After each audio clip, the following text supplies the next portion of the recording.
మహారాష్ట్ర మాలేగావ్లో 17 ఏళ్ల క్రితం జరిగిన పేలుళ్ల కేసు నుంచి 7 నిందితులకు ఎన్ఐఏ ప్రత్యేక న్యాయస్థానం విముక్తి కల్పించింది. మాజీ ఎంపీ సాధ్వి ప్రజ్ఞా సింగ్ సహా 7 నిందితులను నిర్దోషులుగా ప్రకటించింది. ఎన్ఐఏ దర్యాప్తులో చాలా లోపాలు ఉన్నాయని తెలిపిన న్యాయస్థానం సంశయ లబ్ధి కింద నిందితులకు అనుకూలంగా తీర్పు వెలువరించింది. మాలేగావ్ బాంబు పేలుళ్ల కేసులో 7 నిందితులను ముంబైలోని ఎన్ఐఏ కోర్టు నిర్దోషులుగా తేల్చింది. మాజీ ఎంపీ సాధ్వి ప్రజ్ఞా సింగ్ సహా మిగిలిన నిందితులు నేరం చేశారని చెప్పేందుకు ఎలాంటి ఆధారాలు లేవని వెల్లడించింది. మాలేగావ్లో బైకులోనే బాంబు పెట్టినట్లు ఎన్ఐఏ నిరూపించలేకపోయిందని పేర్కొంది. మాజీ సాధ్వి ప్రజ్ఞా సింగ్కు సొంత బైక్ ఉన్నట్లు ఆధారాలు లేవని న్యాయస్థానం పేర్కొంది. మరో నిందితుడు కర్నల్ ప్రసాద్ పురోహిత్ ఇంట్లో ఆర్డీఎక్స్ ఉన్నట్లు ఆధారాలు లేవని వివరించింది. ఘటనా స్థలం నుంచి వేలిముద్రలు, డీఎన్ఏ నమూనాలను సేకరించలేదని తెలిపింది. నిందితుల మధ్య సమావేశాలు జరిగినట్లు, కుట్ర పన్నినట్లు దర్యాప్తు సంస్థ నిరూపించలేకపోయిందని పేర్కొంది. ఈ కేసులో తీవ్రవాద నిరోధక చట్టం చేర్చడానికి వీల్లేదని, అది చెల్లదని తీర్పులో స్పష్టం చేసింది.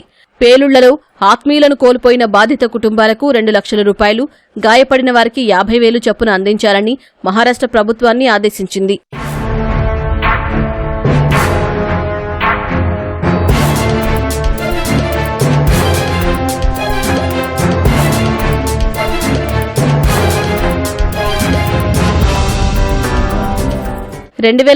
సెప్టెంబర్ 29న మాలేగావ్లో మసీదు వద్ద పార్క్ చేసిన బైకులో బాంబు పేలి 6 దుర్మరణం చెందారు. 100 మందికి పైగా గాయపడ్డారు.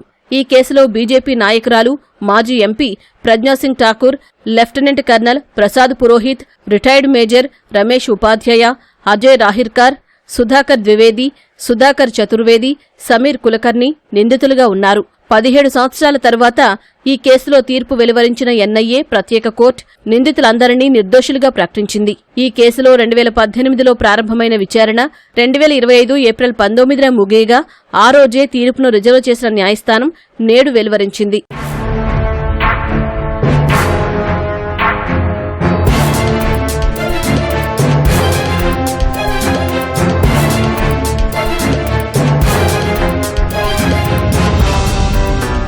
ఈ కేసును దర్యాప్తు చేసిన జాతీయ దర్యాప్తు సంస్థ ఎన్ఐఏ నిందితులకు తగిన శిక్ష విధించాలని వాదించింది.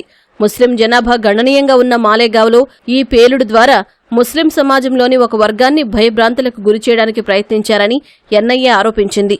మతపరమైన ఉద్రిక్తతలను సృష్టించడానికి, అంతర్గత భద్రతకు ముప్పు కలిగించడానికి కుట్ర చేశారని ఆరోపించింది. ఇందుకు ఖచ్చితమైన, నిరూపించదగిన ఆధారాలు ఉన్నట్లు ఎన్ఐఏ వాదించింది. నిందితులు కుట్రలో నేరుగా పాల్గొన్నారని తెలిపింది. రంజాన్ మాసంలో నవరాత్రికి ముందు పేలుడు జరపడం ద్వారా ముస్లిం సమాజంలోని మత కలహాల భయం సృష్టించాలనే ఉద్దేశంతోనే నిందితులు ఈ చర్యకు పాల్పడినట్లు ఎన్ఐఏ తెలిపింది. ఈ కేసును మొదట Maharashtra anti terrorism squad ATS దర్యాప్తు చేసింది. 2011లో ఎన్ఐఏకు బదిలీ చేసింది. 2018లో 7 నిందితులపై అభియోగాలు మోపిన తర్వాత విచారణ ప్రారంభమైంది. విచారణ సమయంలో ప్రాసిక్యూషన్ 323 మంది సాక్షులను ప్రవేశపెట్టింది. వీరిలో 37 మంది తర్వాత మాట మార్చారు. కోర్టు నిర్దోషిగా ప్రకటించడంతో మాజీ ఎంపీ సాధ్వి ప్రజ్ఞా సింగ్ హర్షం వ్యక్తం చేశారు. ఇది కేవలం తన విజయం కాదని, కాషాయ వస్త్రం ధరించిన ప్రతి ఒక్కరి విజయమని ఆమె పేర్కొన్నారు. 17 ఏళ్లుగా తన జీవితం నాశనమైందని ఆమె ఆవేదన వ్యక్తం చేశారు. కాషాయాన్ని అవమానించిన వారిని దేవుడే శిక్షిస్తాడని విశ్వాసం వ్యక్తం చేశారు.